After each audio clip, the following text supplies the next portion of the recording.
mbokk yi dañu toll foo xam ne il faut ñu def choix lan la ñu bëgg ci Sénégal est-ce que dañoo bëgg réaménager système bi rek waaye bàyyi système bi continuer wala est-ce que dañoo bëgg révolution suñ daan dégg révolution nit ñi génn nañu xeex nañu sànni nañu xeer daaneel nañu nguur ga loolu du révolution loolu révolte la révolution mi ngi ñëw après mooy boo xeexee ba jot li nga doon laaj fan nga koy yóbbu est-ce que day wuteet lool ak li nga fi fekkoon wala est-ce que lu ñuy méngale ak li nga fi fekkoon te ñëpp jàpp ne lii baaxul nañu xam ni mënoo changer réew te changer woo nit ñi ñooy changer réew mi changer mais réew mi du changer nit ñi taxaw wala nit ñi sax ñoo warul xaar ku leen changer parce que ñoom ñoo ne changement la ñu bëgg même ñi nga xam ne sax voté wuñu woon pour changement ñu bëri ci ñoom changement la ñu bëgg waaye dañoo àndoon ak nit ci cofeel ba tax ñu voteel ko waaye seen xol changement moo ci nekk loolu mooy la vérité secteur bu ne ñene ci secteur bi ña ngay jàmbat naan lii du yoon ci secteur bi lii du yoon ci secteur bi te pourtant boo jógee ne leen li nga xam ne du yoon ci secteur bi tey dañ koy changer gars yi jóg taxaw ne déedéet bu leen laal moo tax dama ne les Sénégalais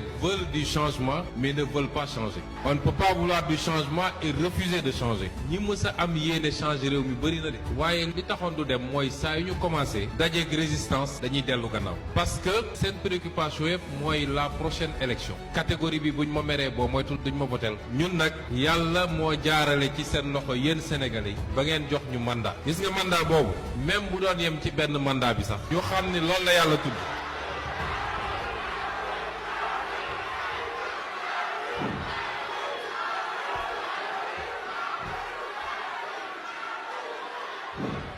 ñun liggéeyuñu pour suñu bopp réew boo ko bëggee defar da nga naan dans 30 ans dans 20 ans dans 10 ans bëgg naa benn xale Sénégal dootul xalaat jël gaal ne maa ngi dem ute ci biti loolu dafa laaj nag nga fàtte sa bopp te bañ a focaliser wu ci est-ce que dinaa amaat mandat am déet la ñu war a def lépp te muy njëriñu réew mi mën naa leen garantir fii que du coow mooy tere ñu def ko du résistance mooy tere ñu def ko dinañ ko def ba mu mat sëkk gis nga réew pour nga defar ko ñaar yi il faut mu daje il faut que li ëpp ci réew mi dëppoo ci benn gis-gis ci fi ñu bëgg a jëm loolu tax ñu présenter leen vision Sénégal 2050 ñaareel bi il faut que mu am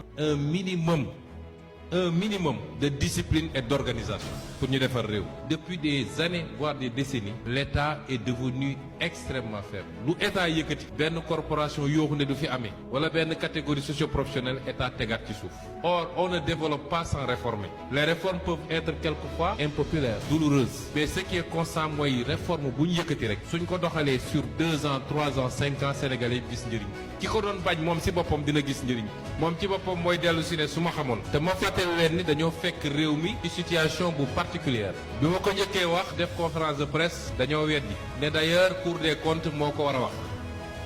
ah man de démb jot naa rapport Cour des comptes bi defe naa léegi mbiri leer parce que xam nga yàqu kaña day ne ci suuf di gas rek doo teel a gis ñu ngi leen di soññaat gis nga liy changer réew mi du jóge ci Bassirou Diomaye Faye moom dong mënu ko attanu ko du jóge ci Ousmane Sonko ak gouvernement moom dong waaye kenn ku ne ci Sénégalais yi war na xam ni am na ci cër bu am solo ñun lenn rek la ñu soxla ci Sénégalais yi mooy saa suñu tourné nañu sentir ni Sénégalais ngi suñu gannaaw pour ñu def li ñu war a def loolu rek la ñu soxla ci yéen nañ ci ànd ñun ñëpp mooy jubal ak jubbanti ñu ngi leen di gërëm leen sant asalaamaaleykum wa rahmatullah